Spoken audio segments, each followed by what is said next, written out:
Good morning, good morning na sa aton nga mga kapamilya kag mga KFB, mga ka-4-1s naton diri sa 460. Good morning. Now welcome na naman sa siningaga sa atong programa ang Morning Devotion. And of course, welcome man sa aton nga ESFM pod sa kay Brother Hill Andan kag sa aton nga mga listeners no sa ESFM. Welcome. Diri sa atong pagpangalagad sa siningaga sa aton nga Morning Devotion.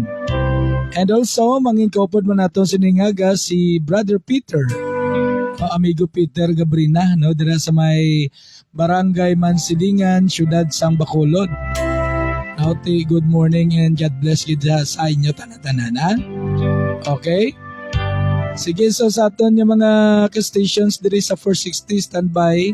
No, kay dugay-dugay mabalik lang ko para sa aton niya, para sa mensahe sa Ginoo, no. So 460 standby.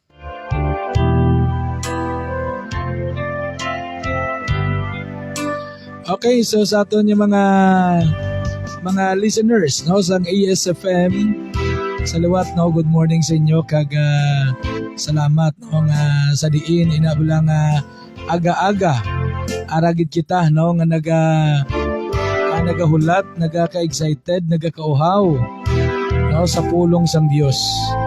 No, kag sa aton man nga mga partners sa pagpangalagad no, si Brother Hill Andan, ang station manager sang ASFM 106.9, no, kag si DJ White Rose, no, si amigo naton Peter Gabrina dira man sa siyudad sa Bacolod, sa may Barangay Mansilingan sa Home for the Blind Compound.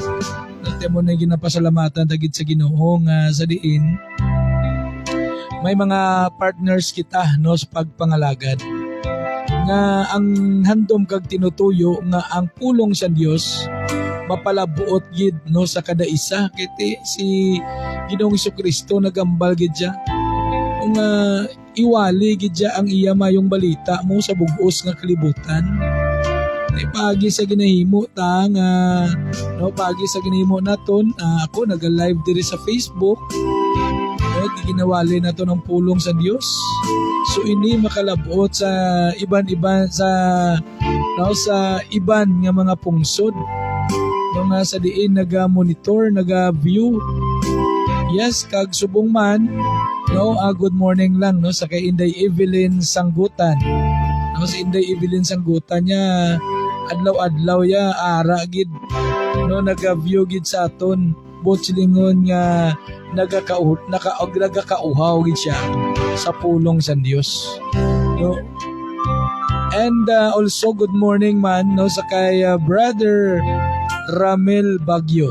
Thank you for viewing FB Ramel, God bless no. Kag di amo na bala siling ko no nga ang mga partners ta no, sila ni Brother Peter, muna nga sa diin ang pulong sa Dios mapalabuot yun no, nga gina-operate siya dira ang radyo para nga mabatian man sa mga kabyanan ta dira sa Home for the Blind no. Tiyan mo na bala kag si Brother Hill Andan, ang station manager at the same time owner sang 106.9 Community Radio ASFM upod sa kay DJ White Rose no, ti handuman nga mag-alagad sa Ginoo no, sa sini nga paagi ginapagamit nila ang ilang source, kumbaga mo ning aton nga source mo no, ang radyo ini aton nga Facebook no, ini aton gagamiton para sa Ginoo. Ti mo na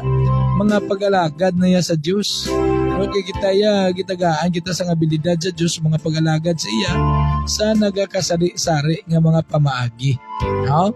So dalayawang gid ang Dios sa sining pag nga mga buluhaton kag pasalamatan na gid ang Ginoo kag sa aton man nga mga viewers no nga aga-aga gid no nagasunod no nagapamati gid no sa aton nga morning devotion no kag sa aton nga mga kapamilya man nga sa diin nagakaidlaw man no nagakauhaw man sa pagpamati sa pulong sa Dios.